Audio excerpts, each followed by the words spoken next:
Well, I'm joined by Graham Clucas, and me and Graham chat quite often with your other hat on and your mental health and that sort of thing. And I've always been interested in your life story, and very kindly you've wanted to come and talk to me about it. And to say it's going to be a journey, this, to say the least.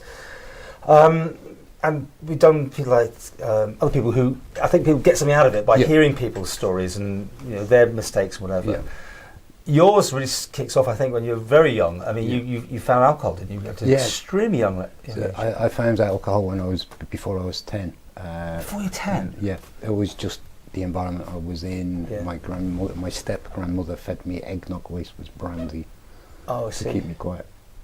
So I learned early that it would. And did you get addicted to it even at that age? I don't think I was addicted to it. It's like it was just a gateway. Yeah. It's that it takes the pain away. It makes life a little bit bearable. And then as I got older, by the time I was 12, 13, I was drinking to oblivion. We're talking about some time ago, right? I mean, you hear about it these days, but I don't know. Yeah, 80s. Yeah. This was your upbringing that caused this then? I don't know. So, in many ways, I'm a nice farmer's son, and it was just around. Mm-hmm. Stealing it, took the pain away. To be honest with you, I was quite. I wasn't very socially. What's the word? I wasn't very social. I didn't have social skills. Right. So. Do you think this is the upbringing that put you down the wrong path straight away? I mean, I think there was other things going on. So, my mum was really ill when I was little. There was other things going on at school. Today I would be diagnosed with ADHD, dyslexia, autism traits. So I had all that going on as well. This addiction, it wasn't addiction. It was. Well, I don't think it was an addiction then. It was just a way of taking the pain away. Right. At what point, though, does that cross over to? Because this is the start of things. That was the start of things, yeah. So as I got a little bit older, then got into drugs, and those drugs were, back in the 80s, it was cannabis, it was speed, it was, ecstasy, and then as I journeyed through, I got medicated. I had a breakdown in '93. And they started feeding me heavy-duty antipsychotics and antidepressants, which, if anything, looking backwards, made me worse. Yeah. But it was that mentality. We live in a consumeristic society, so here's a tablet, here's a substance which will take the pain away, rather than let's deal with the pain. Okay. I mean, this is just one part of your journey. Oh, yeah. I need to think that maybe some people know you for, in the sense of, can we move to Ireland, or was it too early to go? You can go to Ireland if you want. So. Okay, so you're living in Ireland. Yeah. And I don't want to name names and bring up the thing, but just stop me if I'm wrong or whatever. Yeah. A friend of yours murders somebody, rings you up and needs you to assist to get rid of the body. Yeah. So what had happened was Care in the Community came in over here in the Island, late '96. I'd just done 4 years in the old Ardale, and there was lots of other things going on in my life, so I decided to run away. Ended up in a place called Dingle in Kerry, and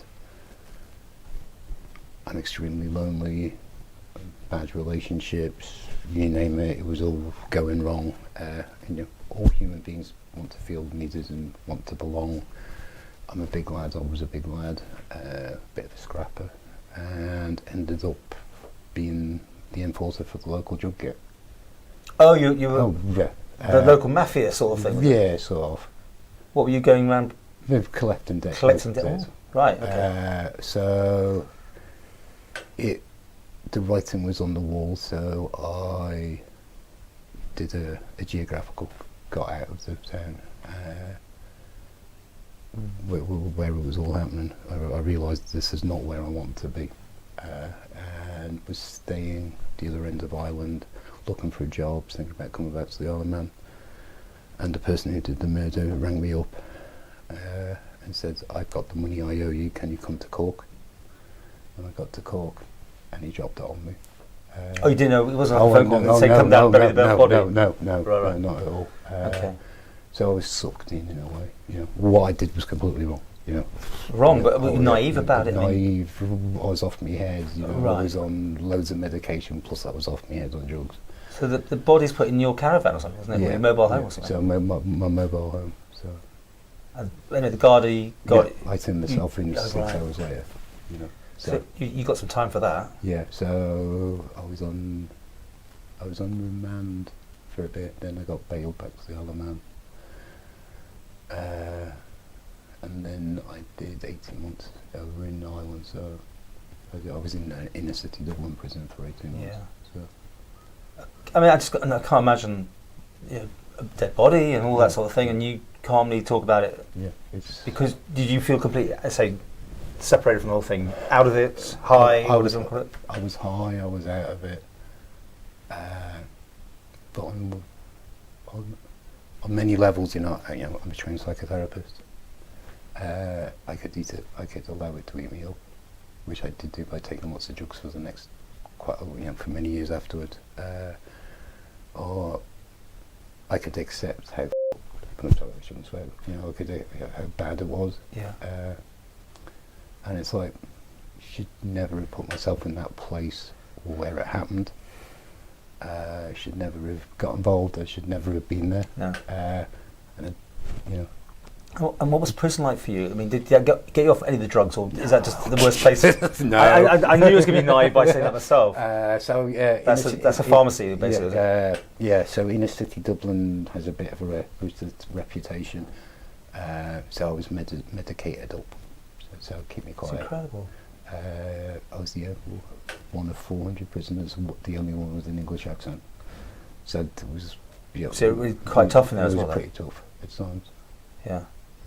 Now, take us on the journey next, because I mean, this is just part one. Yeah. I mean, So got out 2003. I went back to the old boy. I didn't know anything else. Did you come back to the Isle of Man at that So stage? I came back to the Isle of Man for a bit. Carried on the old life. What, drinking, drugs? Doing the wrong thing. Ended up going to Holland for 6 months. So I decided that I was all going wrong here. So I decided to join the French Foreign Legion. You joined the French No. The idea was I was going to go and join the French Foreign Legion. Okay. And I decided I was going to go and say goodbye to one of my best friends who lived in Holland. Yeah. And ended up in Holland for 6 months. Which is not the best place No. for drugs, probably.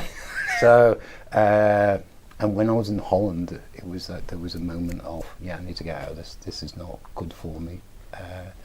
Ended up going back to the UK for another 6 months and tried to turn the life around.